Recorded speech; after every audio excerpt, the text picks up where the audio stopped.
इच्छा असूनही जंतर मंतरला जाऊ शकलो नव्हतो, म्हणून हे मला वाटलं की हे महत्वाचं आहे. युवा शक्तीच्या एक नेत्याला भेटायला पाहिजे. मला त्यांचं अभिनंदन करायचं होतं की ज्या पद्धतीनं जंतर मंतरवर त्यांनी पूर्ण हे चळवळ केली, ते माझ्यासाठी सत्याग्रहाचा एक पुनरावृत्ती होती आणि त्याला जेनझीनी ती केलं. महात्मा गांधींचे पणतू तुषार गांधी यांनी छत्रपती संभाजीनगरमध्ये कॉकरोच जनता पार्टीचे संस्थापक अभिजित दिपके यांची त्यांच्या निवासस्थानी सदिच्छा भेट घेतली. या भेटीदरम्यान तुषार गांधी यांनी दिपके यांच्या आंदोलनाचं कौतुक करत देशाच्या तरुणाला जागा करणारा कोण आहे हे मला बघायचं होतं अशी प्रतिक्रिया दिली. मी संभाजीनगरला आलो तेव्हा एक इच्छा होती की अभिजितला भेटावं आणि एक सदिच्छा भेट म्हणूनच भेटण्याचा उद्देश होता आणि इच्छा असूनही जंतर मंतरला जाऊ शकलो नव्हतो, म्हणून हे मला वाटलं की हे महत्वाचं आहे की मी युवा शक्तीच्या एक नेत्याला भेटायला पाहिजे. आणि माझ्याबरोबर हम भारतचे लोक जे फिरोज मिठीपोरवाला पण आम्ही आलो होतो. आणि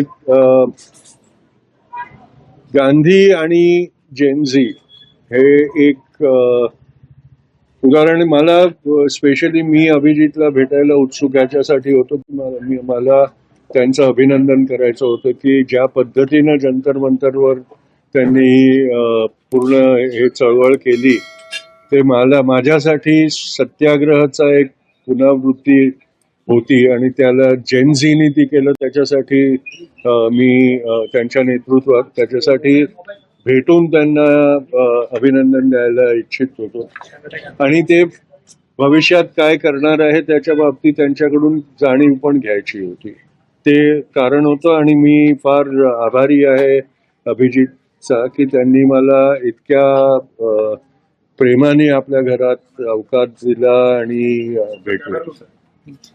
सर, एक मोठं आंदोलन केलं, एक मोठं यश पण म्हणता येईल. कसं बघता या तरुणांच्या सगळ्या आंदोलनाकडे? कारण बऱ्याच दिवसानंतर देशात अशी एक मोठी चळवळ उभी राहिली आणि एका मंत्र्याला राजीनामा सुद्धा द्यावा लागला. बिलकुल. आणि मला नेहमीच हे वाटायचं की देशचा युवा कधी जागृत होणार आहे आणि माझ्या जीवनकाळात हे झालं, त्याचा फार मोठा आनंद आहे. पहिल्यांदा असं आनंदाने वाटतंय की आता मी रिटायर होऊ शकतो.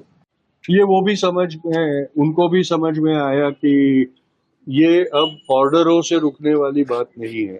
ये अब एक राष्ट्रीय आंदोलन और एक राष्ट्रीय मूवमेंट में बदल चुकी है और ये इसको कोई रोक नहीं सकता और इसलिए उन्होंने ये ऑर्डर दिया.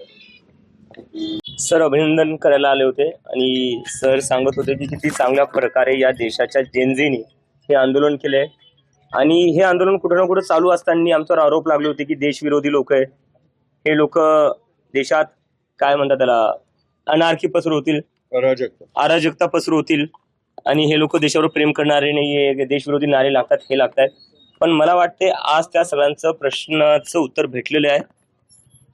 महात्मा गांधींचा परिवार आज आमच्या सोबत आहे. ज्या महात्मा गांधींचा फोटो लावून आम्ही आंदोलन केलं, ज्यांच्या विचारावर आम्ही आंदोलन केलं, आज त्यांचा परिवार आमच्या सोबत आहे. याच्यापेक्षा मोठी अभिमानाची बात आमच्यासाठी तर काहीच नाहीये. आणि आमच्यासाठी आमच्या देशभक्तीचं सगळ्यात मोठं सर्टिफिकेट आज इथे. ज्या लोकांनी गांधींना मारलं ते लोक काही वर्षांपासून गांधींचा विचारही मारायला बघत होते आपल्या देशात. गांधींना मारून त्यांचं मन नाही भरलं, त्यांचा विचारही त्यांना संपवायचा होता. पण या आंदोलनातून आम्ही सांगून दिले की गांधींचे विचार कधी मरणार नाही, महात्मा गांधी कधी मरणार नाहीत. जोपर्यंत हा देश आहे, हे संविधान आहे, हा देश गांधींच्याच रस्त्यावर चालेल. तुम्ही कितीही प्रयत्न करा, काहीही करा, महात्मा गांधी ह्या देशाची आत्मा आहे.